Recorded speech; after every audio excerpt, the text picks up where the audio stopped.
আর আজকে নতুন করে বলার কারণ নেই, এদের সমস্ত কালচার সম্পর্কে আমি পুরো অবহিত আছি। তো ব্যাপার হচ্ছে যে এখানে স্থানীয়ভাবে যেটা করার সেটা সিটি কর্পোরেশন প্রশাসক যতটুকু তার সামর্থ্যের মধ্যে দিয়ে আছে সেটা এটা করবে। আর আমি যেটা সামগ্রিক ব্যাপারে যেটা বলছি, তাদের যে কালচারাল সেন্টার ভূমি আছে কিন্তু তার এই ভবনটা নেই। আমি চেষ্টা করব সাংস্কৃতিক মন্ত্রণালয়ে এখানকার যে মন্ত্রী আছে খন্দকার আব্দুল কাদের, তার সঙ্গেও আমি আলোচনা করব। যেহেতু আমি দীর্ঘদিন এদের সমস্ত বিষয় সম্পর্কে আমি অবহিত আছি, আমরা এটা তাদের কালচারাল সেন্টারটা আমরা ইনশাআল্লাহ।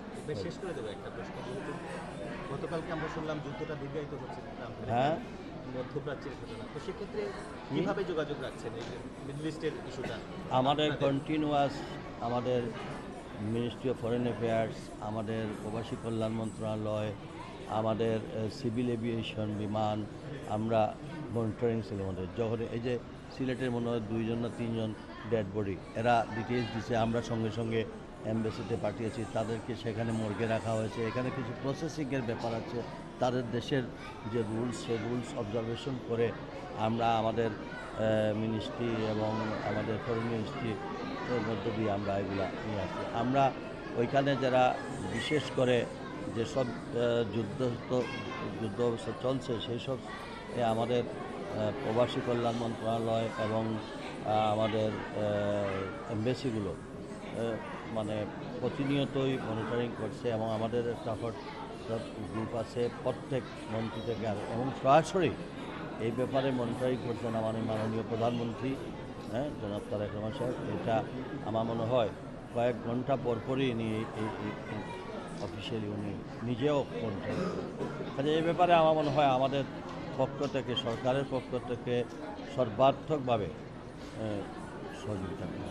আচ্ছা, প্রবাসীরা কিন্তু অনেক ফ্লাইট বাতিল হতে প্রবাসীরা কিন্তু অনেক ক্ষতির সম্মুখীন হচ্ছেন, সেক্ষেত্রে এই বিষয়গুলো মাথায় নিচ্ছেন কিনা? যেমন অনেকের ভিসা মেয়াদ শেষ হয়ে যায়, আমরা সঙ্গে সঙ্গে আমরা হটলাইন আমাদের প্রবাসী কল্যাণ মন্ত্রণালয়, আমাদের এখানে বলা হয়েছে যে যারা বিশেষ করে ভিসা মেয়াদ শেষ হয়ে যায় বা এই ধরনের ফ্লাইট ক্যান্সেলের কারণে যদি অন্য কোনো প্রবলেম হয় সেগুলো আমাদের সঙ্গে যোগাযোগ। যেমন কিছুদিন আগে কুয়েতের 1 দিন বা 2 দিন ছিল, আরও আমরা সেটা মিনিস্ট্রির মাধ্যমে আমরা সেটা নিয়েছি। আমরা অঙ্গীকারবদ্ধ যে আমাদের পক্ষ থেকে যাদের ভিসার মেয়াদ শেষ হয়ে যাবে, যাদের যে কোনো আমাদের সামর্থ্য অনুযায়ী আমরা সরি করব। প্রধানমন্ত্রী, আইনত 14 দিন পর সিলেটবাসীর প্রত্যাশা একটু বেশি, দিন দিন আইনশৃঙ্খলা পরিণতি একেবারে খারাপ হচ্ছে সিলেটে, সেই ব্যাপারে আপনার কোনো বার্তা থাকবে? আমার কি দেশে